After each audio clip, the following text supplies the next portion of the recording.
Okay, so in this part we will be looking at time domain parameters of second order unit step under damped response, which looks like this. Ct, this is response Ct in time domain, this is t. This is how it looks like. The damping reduces, okay, and finally it settles down to value 1, means your unit step input signal has amplitude of 1. Now the first parameter we will see, the time domain parameter, is called delay time, which is represented by Td, okay, which is nothing but the time required by the response to reach 50% of steady state output for the first time. So time, slowly you can read, time required by the response to reach 50% of the steady state output. Steady state output is your 1, but for the first time you are appearing here, 50% of this guy is this, so 50% of 1 is the output, means like the time at which the response reaches 50% of the steady state value for the first time. That's what is delay time. Now we know Ct is equal to 1 minus e to the power minus zeta omega nt divided by under root 1 minus zeta square sine omega dt plus phi is the response for underdamped system, underdamped response when you apply unit step input signal to the second order system. Okay, so when you put the response equal to 50% of the final steady state output, that is 1, this will come out to be 1 by 2. Now if you rearrange, you will get 0.5 equal to e to the power minus zeta omega and Td upon under root 1 minus zeta square sine omega d Td plus phi, where phi is cos inverse zeta. Okay, sometimes people write theta as well, but the meaning is same. So now we want to find Td, but you can see it's a very complicated equation. It has sine as well as exponential terms, so it will not be able to be solved by logical or analytical reasons. What people have done, that they have observed and verified, and by the time they came up with this solution of this equation, which is Td equal to 1 plus 0.7 zeta divided by omega n, and that's in seconds. Okay, so by pen and paper method you won't be able to solve this equation. So empirically people have provided this formula, so you have to mug it up sort of. I'm not able to give any explanation how this guy came from this equation. So you just have to memorize this, that delay time is 1 plus 0.7 zeta divided by omega n. Plus one more thing, that it depends upon the amplitude, the final steady state output of the response, which is basically the amplitude of unit step signal. So mostly people will ask you for amplitude 1 only. Nobody will ask you with any other amplitude, because this equation is not solvable. If people will ask you with some other amplitude, then also you won't be able to solve this. At that point of time, this formula will not be applicable. So usually people are asked with amplitude 1. Okay, so this is the delay time expression, which is important, which comes in handy when you solve numericals on delay time. So you should be knowing the value of zeta, should be knowing the natural frequency. You plug the values and you will get the delay time in seconds. Okay, now we will see the next parameter. Let's look at the next parameter, which is called rise time. Here rise time, it is defined as the time required for the response to reach 10 to 90% of the steady state value for the first time, means 10 to 90% of the steady state value for the first time. That time is called rise time. That is the actual definition, but in case of underdamped we take 0 to 100%, and in case of overdamped we take 10 to 90%. Actual definition is 10 to 90 only, but for underdamped we take 0 to 100. 0 to 100, whatever time it will take is called as rise time. Now we have the equation for response, our response in underdamped case like this. So 100% of the underdamped, in case of underdamped, 100% of the final value is 1. 100% of 1 is 1 because, so time at which the response is 0% till time at which the response is 100%. That is what we have to calculate. For 0% we have 0 time, and for 100% we need to calculate TR.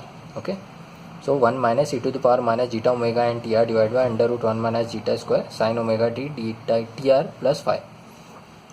This will be the equation. 1 will get cancelled, so this equation can be written like this: e to the power minus zeta omega and TR divided by under root 1 minus zeta square sin omega t TR plus phi is equal to 0. Now this term is finite term, since zeta is between 0 to 1, so this is finite. Zeta is 0 to 1, omega n is positive, TR will be positive, and none of the quantities will be equal to infinite, so this whole term will be finite. So the only way this equation will become equal to 0 when this sine term will become equal to 0, or you can say the angle will be equal to n pi. Omega t TR plus phi is equal to n pi, or you can find out TR is equal to n pi minus phi divided by omega t. This is your rise time. Sometimes people write n pi minus theta divided by omega t when they represent phi as theta. Okay, n pi minus phi divided by omega t, where omega t is damped frequency. Omega n, where omega d is equal to omega n under root 1 minus zeta square. Okay, so damped oscillation frequency. Okay, and mostly we calculate for n equal to 1. You might have seen TR is equal to pi minus theta divided by omega d. This is also in seconds. Okay, so where n is equal to 1. So in general it is n, but usually we calculate for n equal to 1, and this is also in seconds, n pi minus theta divided by omega d or n pi minus phi divided by omega d. Okay, so this is about rise time. Okay, now let's look at the third parameter, which is called peak time. When the time it is the time required by response to reach its maximum peak for the first time. Maximum peak for the first time. Rest all the peaks are smaller than this guy. So this is the first time when response reaches maximum value, and that time we need to record. That is called TP, peak time. So you have the response. This differentiate with respect to time and equate will equal to 0. The way we calculate maxima. That's what we will do here. So if you differentiate this function with respect to t, what you will get? 0 minus big bracket e to the power minus zeta omega and tp under root 1 minus zeta square omega d cos omega t tp plus phi minus zeta omega n e to the power minus zeta omega n tp divided by under root 1 minus zeta square sin omega d tp plus phi. Once this differentiated with respect to this e to the power, and once with respect to this omega d t. Okay, so that's why there are two terms. So equate to 0. So what you will get is omega d cos omega d tp plus phi is equal to zeta omega n sin omega d tp plus phi, or 10 omega d tp plus phi is equal to under root 1 minus zeta square divided by zeta, or you can write this term as 10 theta. Okay, so we have seen cos theta equal to zeta. If you write in terms of tan theta, it will look like this. So tan theta. So these guys will be equal. Mind you, just to avoid confusion, I'll write phi. Okay. So these two terms will be equal when this omega d tp will be multiple of n pi. Okay. So you can calculate from here tp equal to n pi by omega d. That is also in seconds. Okay. Seconds. So this is the equation for peak time. Okay, n pi by omega d, and I'll show you in next part. This is how peak time comes. Okay. Now one important point I want to mention here is about peak time is Tp is equal to n pi by omega d, that is in seconds. Here n is equal to 1357 will represent overshoots and n equal to 2468 will represent undershoots. Overshoot matlab these guys and undershoot means these guys, you can see. So the blue dots you can see here is overshoots and these black ones are undershoots. Okay, here this is same graph. Just to show you, I have made these dots. So this is first overshoot, n equal to 1, then second overshoot, n equal to 3, third overshoot, n equal to 5, like this it goes on. And undershoot is 2, this guy is second, because the second, fourth, sixth, likewise it goes. Okay, so these are undershoots, these are overshoots. You can calculate both of them by this formula. Okay. Okay, let's look at extra term called peak overshoot, which is related to our peak time, which is defined as in percentage. MP, written as MP, is equal to CTP minus C infinite divided by C infinite into 100. CTP is the response at time TP, which is this guy. Okay, the response at time TP.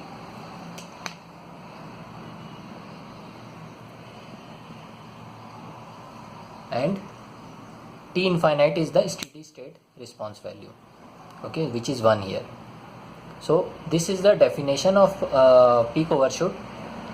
Now for underdamped case, for this case we can write percentage in percentage peak overshoot T CTP minus 1 divided by 1 into 100, because C infinite is 1. So now we just need to calculate CTP. So we will calculate CTP is equal to 1 minus e to the power minus zeta omega n, n pi by omega t. I have written in place of Tp n pi by omega t. Here also n pi by omega t, but considered n equal to 1. Okay, first overshoot. So this is the response of underdamped case. So now this guy is omega t will get cancelled, and sin pi plus phi is minus sin phi. So this will come out to be 1 plus e to the power minus zeta omega n pi divided by omega d whole divided by under root 1 minus zeta square sin phi. Now you know cos phi is zeta, so sin phi will be 1 minus zeta square. So 1 minus zeta square, 1 minus zeta square will get cancelled. You will get 1 plus e to the power minus pi zeta omega n divided by omega d. This will be your CTP. If you plug this value here, 1 will get cancelled. Denominator is already 1, so you will get percentage MP is equal to e to the power minus pi zeta, and I have plugged the value of omega d as well. So omega n and omega n will get cancelled, and zeta upon under root 1 minus zeta square into 100. So this is the peak overshoot formula for underdamped case, and this is the general formula for any response you can calculate. Okay, and here you can see I have considered the value of n equal to 1, and if you want to calculate for any value of n, you just multiply the numerator here with n. Any overshoot, undershoot, everything will work out. Okay, you can cross check by doing the calculation. In numerator you just have to multiply the value of n, and you can calculate for any value of n the peak overshoot, and this is in percentage, mind you. Okay, and if you want to calculate in decimal form, then you just remove this 100. Okay, you will get in decimal form. Usually we keep this peak overshoot, we don't want this to be very high, since it is a sign of unstable system, because we don't want high oscillations. Okay, so it gives the kind of a relative value of overshoot, how high it was, how less it was. The more the overshoot will be, the more time it will take to settle down. The less it will be the overshoot, it will take less time to settle down. So that is the concept, and we usually want this guy to be as low as possible. Okay. Let's look at settling time. It is the time required for response to settle down, reach and stay within a specified tolerance band, which is usually 2 to 5% of the final value. So this is the settling time, means your output is settled down, finally settled down at some point, but it not settled down to its final value, rather it is before, just about to reach the final value. Before that we look at the output, and we usually look at the output in the tolerance band. So till that time where it will settle down, reach and stay in a particular tolerance band, at that point of time we observe the value of time, that is called the settling time. Okay, usually that band is 2 to 5% of final value. Okay, so it will be mentioned always when you will be calculating settling time, that you are either calculating for how much percentage of tolerance band. Okay, so again you might be able to see that again, if you will write the 2 to 5% of final value into the equation of underdamped response, you will again get a sinusoidal and exponential equation. So that is again not solvable by hands and pen paper method. It will require some computational techniques. So directly in textbooks it is been given that settling time is 3 divided by zeta omega n and 4 divided by zeta omega n for 5% tolerance band and for 2% tolerance band. This is for second order underdamped. Okay, so 5% tolerance band means you allowed a lot more tolerance band. Okay, and in 2% tolerance band it will be very small. Okay, so when it will reach further, the tolerance band will decrease and it will take more time to settle. You can see there, here it is 3, here it is 4. It is taking less time, this guy is taking more time. Okay, so the more the tolerance band you will allow, the lesser time it will take to settle down. So this is also one time domain parameter. Okay, so yeah, so this you should be remembering, and you should remember the definition if you will be calculating for any other response rather than underdamped response, but usually it is used in underdamped. Okay, let's look at the one more time domain parameter, which is called number of oscillations. You can imagine like how many oscillations will the response will take, how many such oscillations will take before it will settle down finally. Okay, so that's what we want to count. Okay, so we will not count manually. So this is the process. So you can see the time period of these oscillations are 2 pi by omega d, since this is a damped frequency. Okay, so time period is 2 pi by omega d. So you can calculate the oscillations, number of oscillations as Ts divided by T naught. Ts is the total settling time, and you have one oscillation time period. The time of one oscillation is 2 pi by omega d, and total time you have Ts. So if you divide Ts divided by T naught, you will get the number of oscillations. Okay, so Ts divided by T naught, where Ts is settling time. Here you can calculate Ts is equal to 4 by zeta omega n. 4 by zeta omega n for 2% tolerance band I have taken the settling time. Omega d divided by 2 pi, which is T naught, which comes out to be 2 under root 1 minus zeta square divided by pi zeta. So this is one more parameter. You can count how many oscillations it has performed, the response has performed. Okay, so these two are important for me.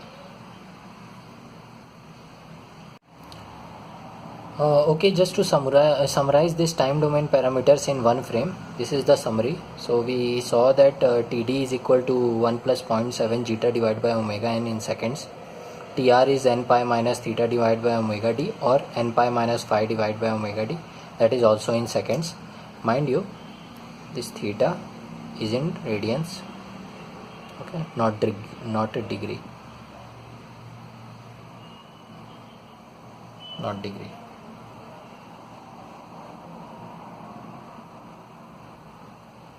It's not in degree, it's in radians. Okay, then we have peak time n pi by omega d, where n equal to 1357 for overshoot, 2468 for undershoot. Ts is 4 by zeta omega n for 2% tolerance band.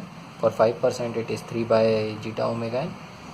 Okay, now 1 by zeta omega n is also called as time constant of second order system. So this you can note down. This is mostly used. So time constant of second order system is 1 by zeta omega n. T naught, the number of the time period of the response, the damped response is 2 pi by omega d, the oscillations time period, and the number of oscillation is settling time divided by time period of oscillations, that is 2 under root 1 minus zeta square divided by pi zeta, and maximum peak overshoot was e to the power minus n pi zeta upon under root 1 minus zeta square into 100. So these are all things we saw. Okay, these were the time domain parameters of second order unit step under damped response. The same way you can calculate for over damped as well, but usually people don't ask. Okay, but if they ask, you have to means like calculate it manually by going through definitions. There is no other way, but usually standard results are used in time domain parameters are these results for under damped response second order unit step. Okay, so these you should be remembering. Okay, there are few points, extra points I want to mention here. So we know about zeta equal to damping ratio. It is called as damping ratio. So which comes by dividing actual damping divided by critical damping. Actual damping is called as zeta omega n. Critical damping is when zeta is equal to 1. Same thing when zeta equal to 1. So omega n gets cancelled and you get damping ratio. And that's why it is called as ratio. Okay, because it's a ratio of two damping quantities, actual damping and critical damping. So what you can take away is actual damping. Actual damping is called as zeta omega n. This is also called as damping coefficient, also called as damping factor. Okay, you should keep it in mind. So damping ratio is zeta, but damping, actual damping or critical or damping factor or damping coefficient is zeta omega n. Okay, critical damping is omega n since zeta is equal to 1. Similarly, the time constant is 1 upon the actual damping, that is zeta omega n. So 1 by zeta omega n. This is for second order system. Omega d is omega n under root 1 minus zeta square. This you might be knowing. Omega n is natural frequency, and the damped frequency is dependent upon zeta. Okay, so that's how this whole term manipulates the natural frequency, and you get damped frequency. The keynote I want to mention here is, you might have seen everything revolves around zeta and omega n, natural frequency and zeta. So always whenever you are dealing with second order responses, always target zeta and omega n. How you can calculate zeta and omega n? Because almost all the quantities you can calculate if you have the values of zeta and omega n. Okay, in second order responses. So like the time domain parameters, the equation and everything with respect to second order responses you will be able to calculate once you know the value of zeta and omega n. So whenever you are dealing with second order responses, target zeta and omega n. Okay, so these are the few note points I wanted to mention.